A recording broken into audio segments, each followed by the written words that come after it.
is Idara Ian. Welcome back to my channel, Everyday with Idara Ian. If you've not yet subscribed, please click on that subscribe button and turn on the notification for more videos from me. Now guys, this video is not going to have any sexually explicit thing, but it's going to be, I'm going to be sharing some details that might just be like mind-boggling, okay? Alright, I just first of all thought I should give you that disclaimer.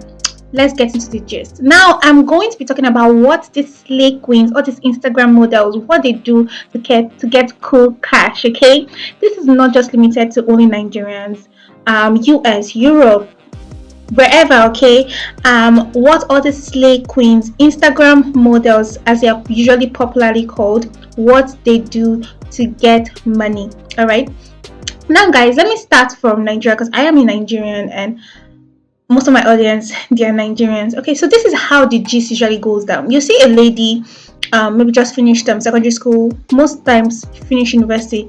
Majority of the time, they start looking for money. They don't they start looking for a job. They don't just jump in and say they want to go and get pulled on and all that stuff. Okay, they basically start by, okay, we want to look for job here and there. And you know how the situation is in our country. Job is a no-no. Jobs, there are like literally little to no jobs in this country, Nigeria. So even if there is job, is it that the boss is not paying you at all? Like they will not pay you for they'll owe you for 5 months and then lay you off without paying you, or they pay you but they're paying you 10,000, 20,000, 30,000. What are they going to do with 30,000 a month in Nigeria? Like, it's so not enough. So the gist will now be like this. They will not want to travel. They'll be seeing like maybe their classmates or someone that they know, or just a popular Instagram model living their best life. They'll be snapping in front of a yacht and snapping in front of a private jet, just living their best life. And of course, as humans, you want a better life for yourself. You want to live a good life, okay? It's just normal. What am I going to do? You'll not be hearing, because I don't know. We Nigerians, we always feel like the grass is greener in other countries. When you hear, oh, you can go to US and make it in life, you can go to Italy and make it in life, you can go to Europe and make it in life, and you want better for yourself, you want to be able to take care. This is not even really about flaunting, and you just want a better life. And of course, you'll be attracted to it. You now meet a nice travel agent. The travel agent will be like, oh, don't worry, I can do it for you. Very small amount of money. You don't even need it. The travel agent will make the things simple and seamless. Like, you don't even need to pay a lot of money. Everything is cool. Just I'll take care of you. I'll take care of it. Now, maybe most of the times, maybe you want to go to the US or wherever. They'll be like, yeah, they'll take care of it. They'll not tell you, we've taken care of your flight fees. They won't pay for your flight. Like, what I'm saying is that when it's so simple, you have to be suspicious of your travel agent. What travel agent will pay for your flight fees? What travel agents will pay for your visa? What type of travel agents is that? Like, although they will say they are taking you to work, like there's a work secured for you in that place. So all you need to do is travel with them. Okay, so they'll give you free accommodation, free feeding, free everything. Just travel with them. So they're paying for all of that, but it's still just so seamless. You have to be suspicious, is all I'm trying to say. Why was it so easy for you to get a job? Why? But anyways, let's continue the gist. And then you're supposed to go to the US, because they are most of the time it's usually like in a group, you and other people. They'll be like, you submit your passport or something or whatever. They will not really give you the ticket, because we're flying a group. I am the one in charge. I'm like your matron. You don't really get to see the ticket. You just follow them. You follow them, go to the airport, enter the plane, and then you land in somewhere like Libya or Oman. Okay, and you're thinking, okay, there's going to be a connecting flight from this place to the US or to Italy, to wherever else. But then they're like, oh yeah, you have to wait for a while and we'll do that. And the next thing you know, you submit all your passport or your document to someone there in that Libya, because it's very, very rampant in Libya. It's very, very rampant in Cyprus too, guys. You submit all your document, and before you know it, you start working for them as a agent, knacking agent, if I should put it that way. And it's crazy. Now, the title of this video is the top shocking 5 things that they force you to do in these places to make money. Now this is how it is, right? When you get there, you're handed over to somebody called, that they usually know, refer to as madam. When you get to that madam, they will stack you naked, okay, and ask you to read out some things.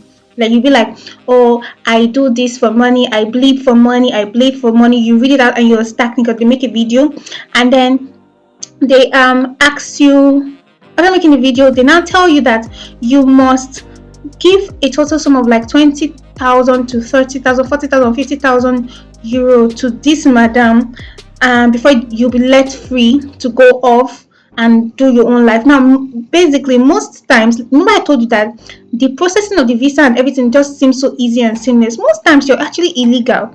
Most times, probably, they even pass you through the desert. You have to walk for hours in the desert. No water, no food. Some people even die in the process get to this destination. Okay, so number one, you don't have money of your own. You don't even have your documents. You're probably illegal. You understand? They will not renew your visa for you once it's expired, if at all you came in legally, because you're just going to be a worker, a sex worker in that country. Now, this madam will now tell you, you must do this. If you do not do this, we're going to send this video, post it on all your social media handles, post it and give it to your parents, your brothers, your sisters, give it to everybody. If you decide one day to run away or just not do what you're supposed to do to collect this money, to get me this money, then we'll post it everywhere. Now they are stuck, they're being blackmailed, okay? And most times they get to like, they just have to like stay and work for maybe 4 or 5 years, because majority of the time they have sexual encounter with all of these locals, and they are paid like $20, $30, $50. Sorry, in euros. Most times it's in Europe, okay? So 20 euros, 30 euros, 40 euros, and then in Dubai, maybe US, right? Usually a small amount of money, okay? And then they basically end up getting stuck. That's all I'm trying to say, because how many men are you going to have sex with to be able to earn a total sum of 20, 30, 40, 50,000 euros or US, when they're paying you 20, 30, 40, 50 euro or US per man? Like, how many do you have? Like, do the math. That's about 1,000 to 2,000 to 5,000 people that you have to sleep with, and that takes years. Okay, so they end up getting stuck for years with these people, counting their money, and they end up getting illegal in that country. Remember, the madam is not going to renew the visa for them. So by the time they even finish leaving, like by the time you finish paying the money, remember they're illegal, they cannot get job. That's by the time you finish and they now let them go, they're illegal, they can't get job. So majority of the time, they've been doing it already. Majority of the time, even when they let them go, they just continue in the job. All right, and this is now where I'm going to tell you like the 5 scariest, weirdest things these people do for money. Okay, now I'm going to start first with this. Majority of this Dubai and African princes don't really like having sex with African women. The majority of the time they decide to give their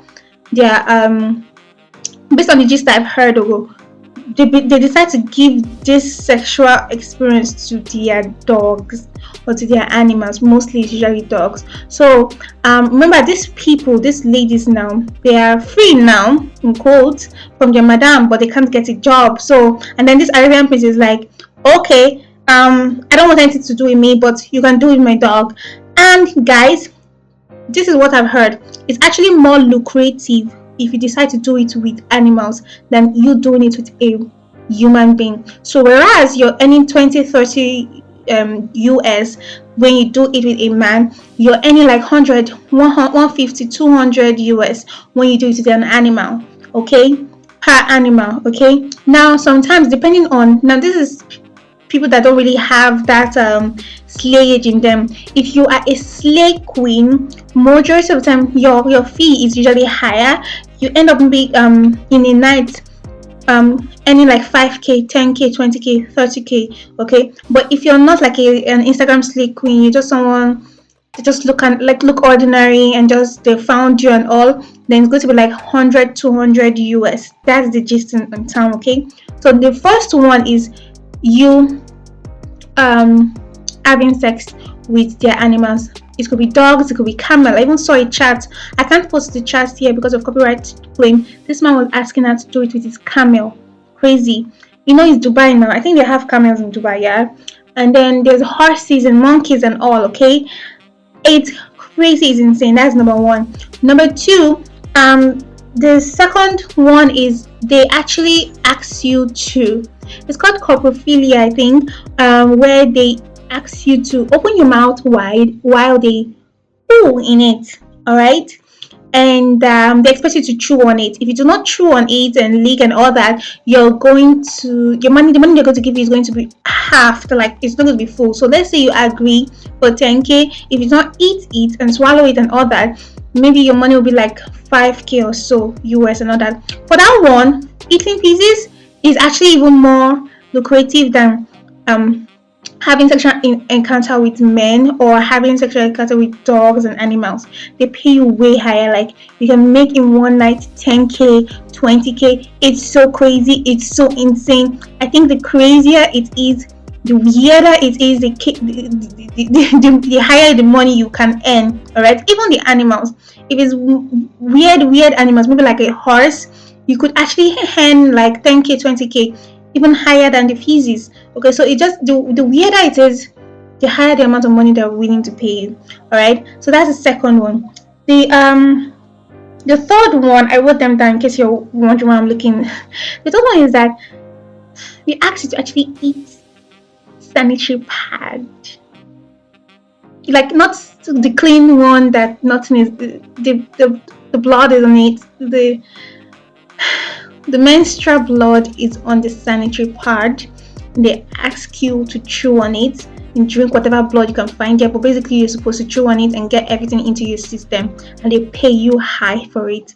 It's so insane, it's so horrible, it's so mind-blowing. I'm so like and I'm like, oh my god, there are many people that do this, and guess what, the money is usually higher. Like I told you, the weirder, scarier, dirtier it is, the higher the amount of money you can make at a go.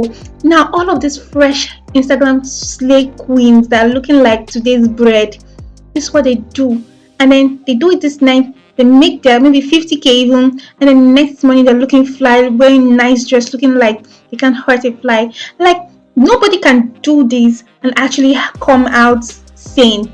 There's no way. Your experiences shape you. You couldn't have eaten someone's feces, had sexual encounter with dogs, eaten someone's sanitary pad, and have a normal sexual relationship with your husband, like that is normal.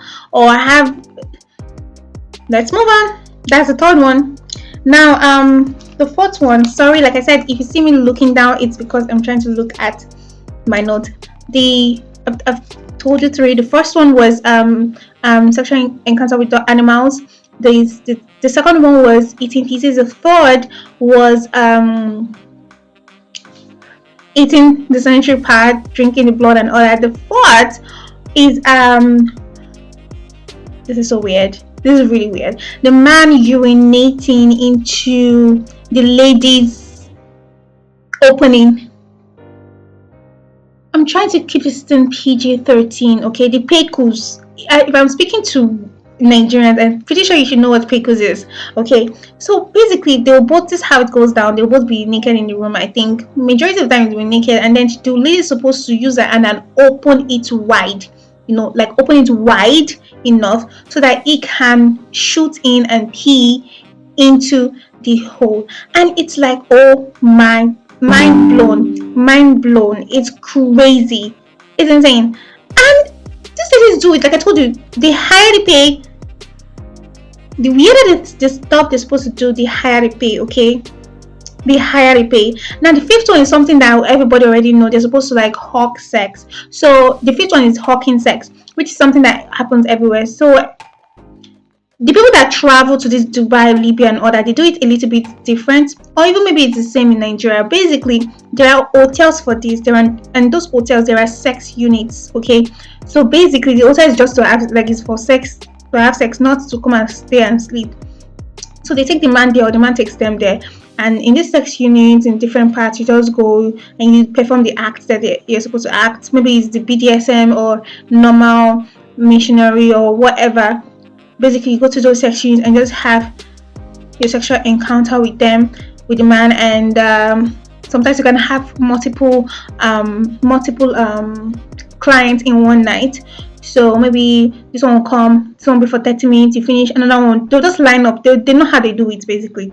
It's in quick succession because this is a business, all right? This is a business, and probably you have a madam somewhere that is collecting the money. You understand? And I'm like, oh my god, some of them are actually forced into this out of their own free will. I mean, yeah, out of they didn't consent. Basically, they felt like maybe they're going to the US to work as a nurse, or as a, what do you call it, as a cleaning service lady or something. But then they only for them to come and realize that, oh my god, it's not that. Well, sometimes it's actually out of consent. Like, they know they are going to Dubai for sex work stuff, and they know it's crazy. They know that they have to pay a particular amount of money to whoever is sponsoring them. You see, mostly it's like 7 million naira, 10 million naira, very rampant. They know, and they know that if they can do a weird thing in one night, they can get that 10 million naira, just one night. And maybe they're going to stay there for like 7 days or 14 days. Okay, so maybe they have sexual encounter with like a dog, or like an animal, or a bit a portable potty person where they can eat and swallow poo poo and all that. Probably if they do that, they know that they can get like 5 million in one night. So they will go there, maybe they'll use 2 nights, pay the sponsors, and then the next 7 days or 8 days or whatever money they make will be for them. These are people that actually consent to it. They were not caught out unawares. They thought about it, they did it, and of course they're enjoying the fruit of their labor, if I should put it in that way. Anyways, that is what goes on in Dubai. It's crazy, it's mind-blowing, but it's reality too. Comment below and let me know if you know of anybody that have done things like this, because the more I research on it, the more I see people come out and be like, oh yeah, my friend told me this, oh yeah, my friend told me that. It's always their friend, but majority of the time it could actually be them. So if you've actually heard of things like this, you can comment below and also share it with us. I am interested in mind-blowing stories like this. And for the ones that did not know that they were being trafficked, I feel very sorry and very bad for them. I don't know, some of them actually do cry out and ask for help and actually get help. Some of them don't cry out and they don't get help. I hope that they can get the help that they need and be able to escape it, because it's a very, very sad situation. Please, if you're traveling out of the country, be very sure of what is happening. If you're going to the US and you didn't really need to do much and you got the visa, like, who are you? Like, why did the US agree? Okay, because you have a company that is giving you the work visa. Okay, tell them you want to see the work visa. If you don't see the work visa, okay, this is US work visa, and you do not see your itinerary booked for you to your last destination, US or UK or wherever, don't go. And even at that, be very, very sure you have vex money. Like, just be careful is all I'm trying to say. Comment below and let me know what you think about this. Like, if you have any more information about something like this. All right, and don't forget to click on that subscribe button, turn on notification for more videos from me, because I have more and more of this type of gist. Okay, thank you for watching, and I will see you in my next video. Bye.